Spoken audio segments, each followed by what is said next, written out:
ओम शांति। आज 13 मई 2021 की मुरली में बाबा ने कहा, मीठे बच्चे, तुम ब्रह्मा मुख वंशावली ब्राह्मण हो। तुम्हें ही बाप द्वारा ज्ञान का तीसरा नेत्र मिला है। तुम अभी ईश्वरीय गोद में हो। प्रश्न है, अद्वैत राज्य जहाँ दूसरा कोई धर्म नहीं, उस राज्य की स्थापना का आधार क्या है? उत्तर है योग बल। बाहुबल से कभी भी अद्वैत राज्य की स्थापना हो नहीं सकती। जैसे क्रिश्चियन के पास इतनी शक्ति है जो अगर आपस में मिल जाए तो सारे विश्व पर राज्य कर सकते हैं, परंतु ये लॉ नहीं कहता। विश्व पर एक राज्य की स्थापना करना बाप का ही काम है। गीत है, छोड़ भी दे आकाश सिंहासन। अब सुनते हैं मुरली विस्तार से। ओम शांति। बच्चों को ओम शांति का अर्थ तो बहुत ही बार समझाया है। ओम यानी मैं कौन? मैं आत्मा। यह शरीर हमारे आर्गन्स है। मैं आत्मा परम धाम की रहने वाली हूँ। भारतवासी पुकारते हैं कि हे दूर देश के रहने वाले, आओ, क्योंकि भारत में अभी बहुत धर्म ग्लानि दुख हो पड़ा है। आप फिर से आकर गीता का उपदेश सुनाओ। गीता के लिए ही कहते हैं शिव बाबा आइए, क्योंकि वह सबका बाप है। कहते हैं भारतवासियों पर फिर से परछाया पड़ा है माया रूपी रावण का, इसलिए सब दुखी पतित है। पुकारते हैं रूप बदलकर आइए, अर्थात मनुष्य के रूप में आइए। तो मनुष्य रूप में आता हूँ। मेरा आना दिव्य अलौकिक है। मैं गर्भ में नहीं आता हूँ, मैं आता ही हूँ साधारण बूढ़े तन में। तुम बच्चे जानते हो मैं कल्प कल्प अपना निराकारी रूप बदलकर आता हूँ। ज्ञान का सागर तो परम पिता परमात्मा ही है, कृष्ण को कभी भी नहीं कहेंगे। बाप कहते हैं मैं इस साधारण तन में आकर तुमको फिर से सहज राजयोग सिखा रहा हूँ। जब दुनिया पतित बन जाती है तब मुझे आना पड़ता है। कलयुग से सतयुग बनाने में आता हूँ। ब्रह्मा विष्णु शंकर का चित्र भी है। ब्रह्मा द्वारा स्थापना, शंकर द्वारा विनाश और फिर विष्णु द्वारा पालना। यह लक्ष्मी नारायण विष्णु के दो रूप हैं। यह तुम बच्चे जानते हो। बाबा फिर से रूप बदलकर आया है। वह हमारा सुप्रीम बाप भी है, सुप्रीम टीचर भी है, सुप्रीम गुरु भी है। और गुरु लोगों को सुप्रीम नहीं कहा जाता है। यह तो बाप, टीचर, गुरु तीनों ही है। लौकिक बाप तो बच्चे की पालना कर फिर उनको स्कूल में भेज देते हैं। लौकिक जो बाप होते हैं वो तो बच्चों की पालना कर फिर उनको स्कूल में भेज देते हैं। कोई बिरला होगा जो बाप टीचर भी होगा, यह कोई कह न सके। सब आत्माएं मुझे पुकारती है, गॉड फादर कहती है, तो वह आत्मा का फादर हो गया। यह गीत भी भक्ति मार्ग का है। सतयुग में तो माया होती ही नहीं, जो पुकारना पड़े वहाँ तो सुख ही सुख है। तुम जानते हो 5000 वर्ष का चक्र है। आधा कल्प सतयुग त्रेता दिन, आधा कल्प द्वापर, कलयुग रात। तुम ब्रह्मा मुख वंशावली ब्राह्मण हो। ब्रह्मा का अथवा तुम ब्राह्मणों का ही रात दिन गाया जाता है। दिन और रात का ज्ञान भी तुम बच्चों को है। लक्ष्मी नारायण को यह ज्ञान नहीं। अभी तुम संगम पर हो, जानते हो अभी भक्ति मार्ग पूरा हो, दिन उदय होता है। यह ज्ञान अभी तुमको बाप द्वारा मिला है। कलयुग में व सतयुग में यह ज्ञान किसको भी होता नहीं। इसलिए गाया जाता है ब्रह्मा का दिन, ब्रह्मा की रात। तुम अभी सूर्यवंशी चंद्रवंशी राज्य पाने का पुरुषार्थ कर रहे हो, फिर आधा कल्प के बाद तुम राज्य गवाते हो। यह ज्ञान तुम ब्राह्मणों के सिवाय कोई को नहीं है। तुम देवताएं बन जाएंगे, फिर यह ज्ञान रहेगा नहीं। अभी है रात्रि, अभी है रात्रि। शिवरात्रि भी गाई जाती है, कृष्ण की भी रात्रि कहते हैं, परंतु उसका अर्थ नहीं समझते। शिव की जयंती अर्थात शिव का इनकार्नेशन होता है। ऐसे बाप का दिवस कम से कम 1 मास मनाना चाहिए। जो सारी सृष्टि को पति से पावन बनाते हैं उनका हॉलीडे भी नहीं मनाते हैं। इनका हॉलीडे भी नहीं होता ना शिवरात्रि पर। बाप कहते हैं मैं सबका लिबरेटर हूँ, गाइड बन सबको ले जाता हूँ। अभी तुम पुरुषार्थ करते हो राजयोग सीखने का। बाप तुमको ज्ञान का तीसरा नेत्र दे रहे हैं। आत्मा का रूप क्या है यह भी किसको पता नहीं है। बाप कहते हैं तुम आत्मा न अंगुष्ठे मिसल हो न अखंड ज्योति मिसल हो, तुम तो स्टार हो बिंदी मिसल। मैं भी आत्मा बिंदी हूँ परंतु मैं पुनर्जन्म में नहीं आता हूँ। मेरी महिमा ही अलग है। मैं सुप्रीम होने के कारण जन्म मरण के चक्र में नहीं आता हूँ। तुम आत्माएं शरीर में आती हो तो 84 जन्म लेती हो। मैं इस शरीर में प्रवेश करता हूँ, मैं इस शरीर में प्रवेश करता हूँ। ये लोन लिया हुआ है। बाप समझाते हैं तुम भी आत्मा हो परंतु तुम अपने को रियलाइज नहीं करते हो कि हम आत्मा हैं। आत्मा ही बाप को याद करती है। दुख में हमेशा याद करते हैं, दुख में हमेशा याद करते हैं हे भगवान, हे रहमदिल बाबा रहम करो। रहम मांगते हो क्योंकि वह बाप ही नॉलेजफुल, ब्लिसफुल, प्योरिटीफुल है, ज्ञान में भी फुल है, ज्ञान का सागर है। मनुष्य को ये महिमा दे नहीं सकते हैं। सारी दुनिया पर ब्लीस करना यह बाप का ही काम है। वह है रचयिता, बाकी सब है रचना। क्रिएटर रचना को क्रिएट करते हैं। पहले स्त्री को एडॉप्ट करते हैं, फिर उनके द्वारा रचना रचते हैं, फिर उनकी पालना भी करते हैं, विनाश नहीं करते। ये बेहद का बाप आकर स्थापना, पालना, विनाश कराते हैं।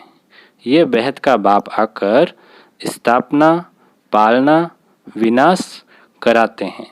आदि सनातन देवी देवता धर्म की पालना कराते हैं।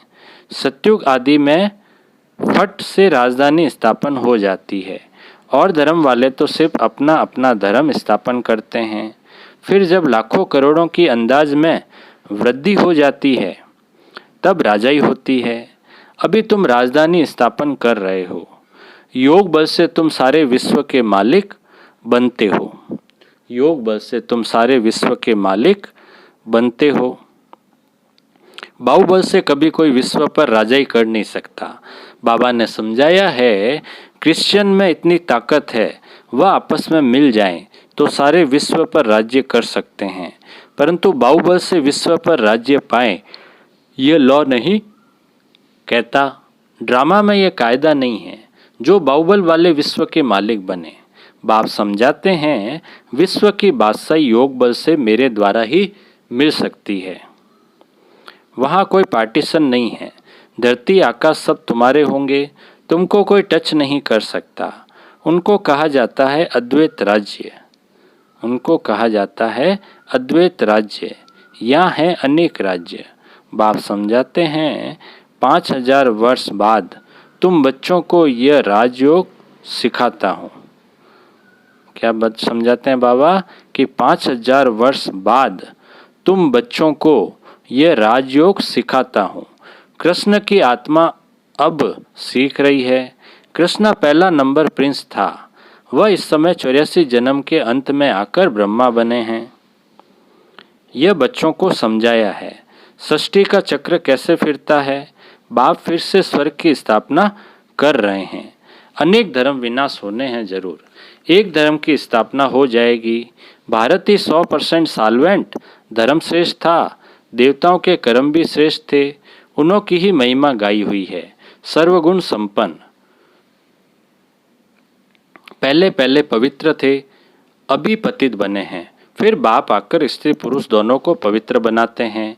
रक्षाबंधन का उत्सव इतना क्यों मनाते हैं यह कोई को पता नहीं है। बाप ने ही आकर प्रतिज्ञा ली थी कि अंतिम जन्म में तुम दोनों पवित्र रहो। सन्यासियों का तो धर्म ही अलग है। ज्ञान, भक्ति और वैराग्य ये तुम्हारे लिए हैं। तुमने देखा होगा पादरी लोग चलते हैं तो आंखें एक तरफ रहती है और किसी की तरफ देखते नहीं। नंस होती है ना। अब वह तो क्राइस्ट को याद करती है। कहते हैं क्राइस्ट गॉड का बच्चा था। तुम्हारा कोई सफ़ेद कपड़े आदि से कनेक्शन नहीं है। तुम तो आत्मा हो, नन बट वन। एक को ही याद करना है। सच्ची नंस तो तुम हो। तुमको वर्षा उस बाबा से मिलना है। उनको याद करेंगे तब ही विक्रम विनाश होंगे। इसलिए बाप का फरमान है मामेकम याद करो। आत्मा का निश्चय न होने के कारण नंस फिर क्राइस्ट को याद करती है। गॉड कौन है यह नहीं जानते हैं। भारतवासी जो पहले पहले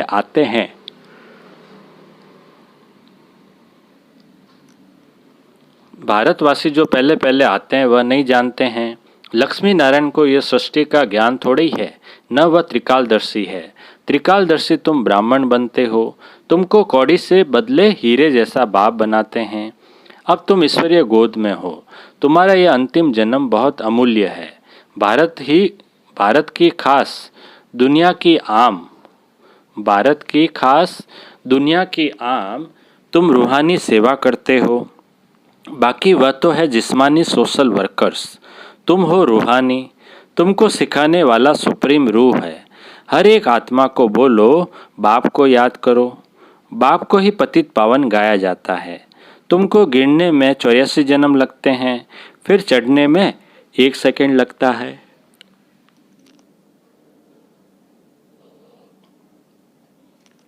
यह तुम्हारा इस मृत्यु लोक का अंतिम जन्म है। मृत्यु लोक मुर्दाबाद, अमर लोक जिंदाबाद होना है। इसको अमर कथा कहा जाता है। अमर बाबा आकर तुम अमर आत्माओं को अमर युग में ले चलने के लिए अमर कथा सुनाते हैं।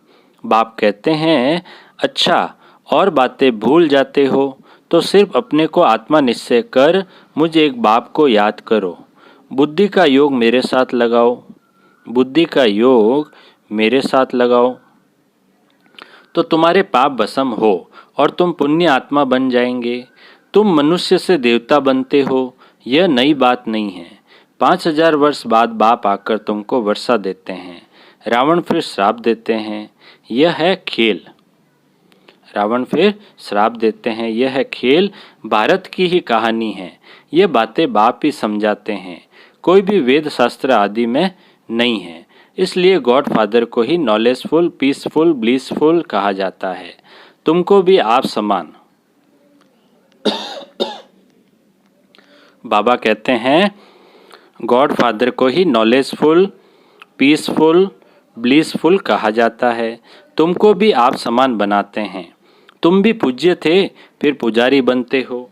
आपे पूज्य, आपे पुजारी, यह भगवान के लिए नहीं है। तुम भारतवासियों की बात है।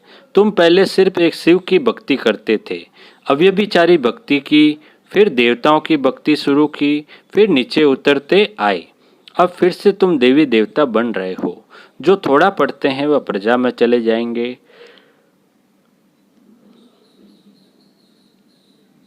जो अच्छी रीति पढ़ते पढ़ाते हैं वह राजाई में आएंगे। प्रजा तो ढेर बनती है। एक महाराजा की लाखों करोड़ों के अंदाज में प्रजा होगी। तुम पुरुषार्थ करते ही हो कल पहले मुहाफिक। पुरुषार्थ से पता पड़ जाता है कि माला में कौन कौन आने वाले हैं। प्रजा में भी कोई गरीब कोई साहूकार बनते हैं। भक्ति मार्ग में ईश्वर अर्थ दान करते हैं। क्यों ईश्वर के पास नहीं है क्या?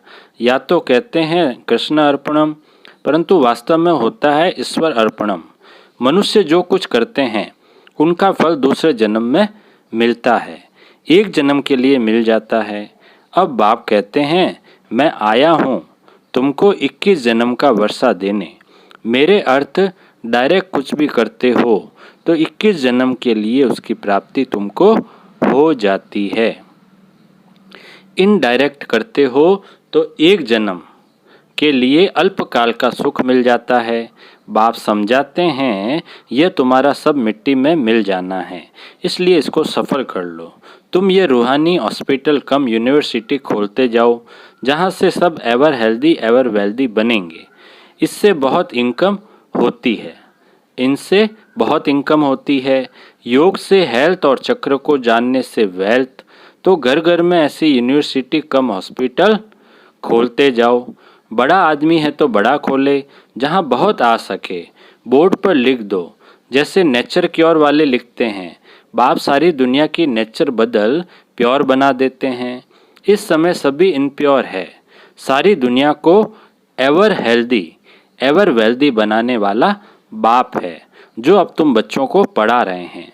तुम हो मोस्ट स्वीट चिल्ड्रन। अच्छा अच्छा, बाप दादा बोले। मीठे मीठे सिकी लदे बच्चों प्रति माता पिता बाप दादा का याद प्यार और गुड मॉर्निंग। रूहानी बाप की रूहानी बच्चों को नमस्ते। हम रूहानी बच्चों की रूहानी बाप दादा को याद प्यार गुड मॉर्निंग और नमस्ते नमस्ते नमस्ते।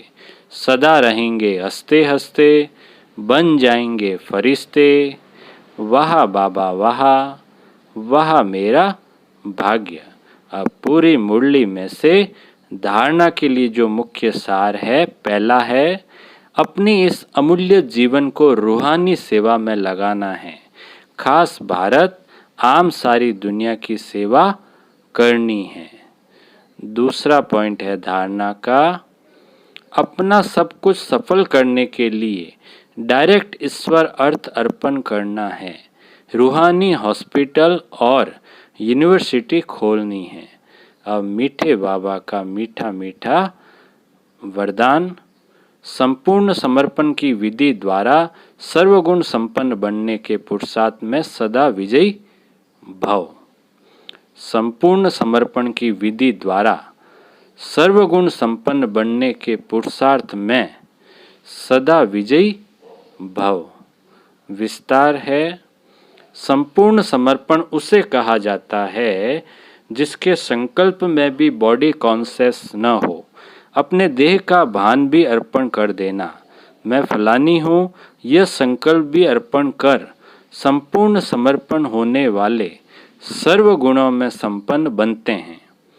उनमें कोई भी गुण की कमी नहीं रहती। जो सर्व समर्पण कर सर्वगुण संपन्न व संपूर्ण बनने का लक्ष्य रखते हैं, तो ऐसे पुरुषार्थियों को बाप दादा सदा विजयी भव का वरदान देते हैं। स्लोगन, मन को वश में करने वाला ही मन मना भव रह सकता है। मन को वश में करने वाला ही मन मना भव रह सकता है। अच्छा, ओम शांति।